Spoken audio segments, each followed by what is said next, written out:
Chapter 3, A Ghostly Warning. I wish I knew whether there really were such things as ghosts. I wish I knew whether there was a ghost at this school. Whenever I want to solve a mystery like this, I start by making lists inside my head. Lists help me keep track of what I know and what I don't know. They also help me make a plan. Here's what I know about Agatha. She went to school here a long, long time ago. She isn't alive anymore. Here's what I don't know about Agatha. Is she really a ghost? Does she make the lights flicker? Is she banging around in the ceiling? I know a lot of humans and animals who say they've seen Agatha, but I don't know if any of them have really seen her. Here's his list of things that he knows. Sometimes humans think they've seen a ghost when they've really seen something else. Sometimes humans even lie about seeing ghosts. I don't know why they do that.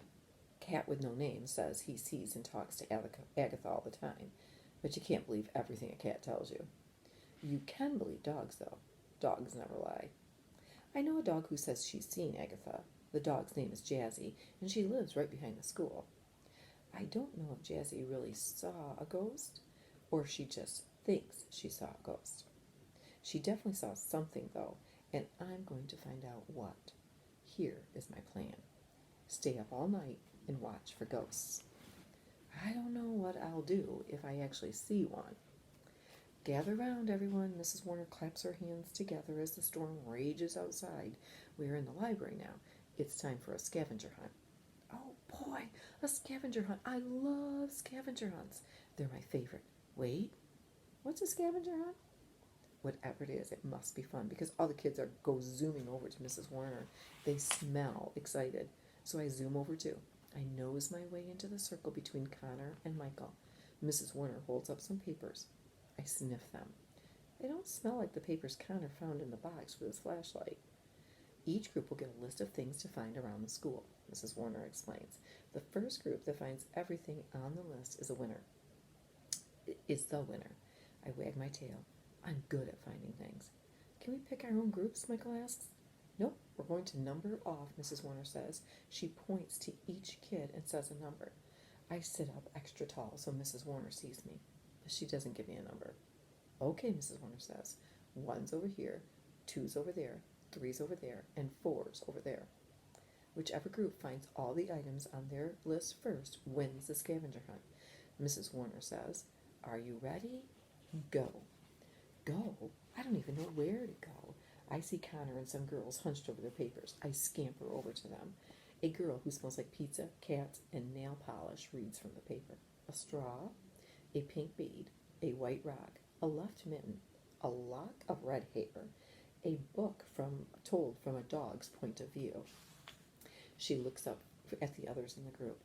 Where are we supposed to find all of this stuff? We can find the book here. Another girl who smells like pizza and a different nail polish says, Who knows a dog book? Shiloh, the first girl says. Connor says, That's told from the boy's point of view, not the dog's point of view. How are we supposed to find one from the dog's point of view? The second nail polish girl asks. Someone shrieks from the far bookshelf. Several boys and girls run out from the shelves. Mrs. Warner, they all cry.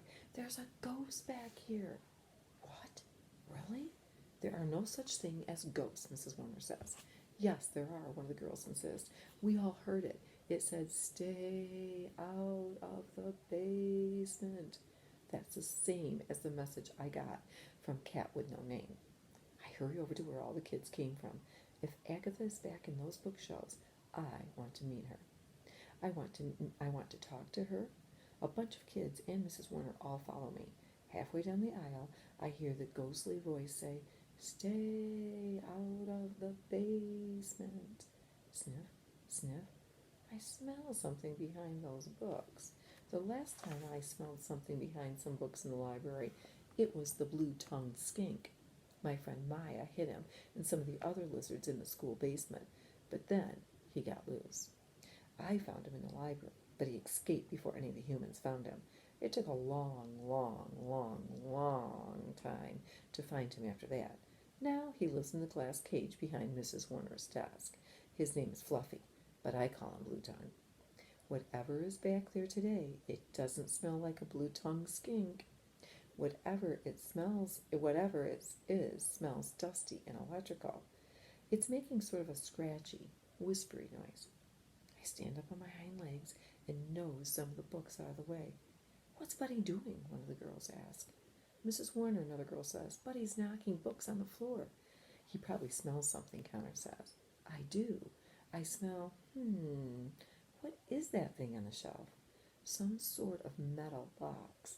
It's small, so I pick it up with my mouth. What is it? A girl asks.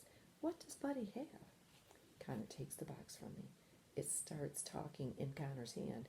Stay out of the basement. It's an old tape recorder, one of the girls says. Mrs. Warner holds out her hand, and Connor gives her the tape recorder. Mrs. Warner presses a button on the recorder. There's a loud click, and the whispering noises stop. Whose is this? Mrs. Warner asks. All the kids look at each other, but no one raises their hand. I sniff the recorder. It has Jillian's scent all over it. I turn to Jillian, but she's looking at the ceiling. Why doesn't she tell Mrs. Warner that the recorder is hers? Why would Jillian hide a tape recorder behind the books? Does she want people to think there's a ghost in the library? Is she trying to scare people? Why would she do that? Fine, I'll just keep this until someone claims it, Mrs. Warner says.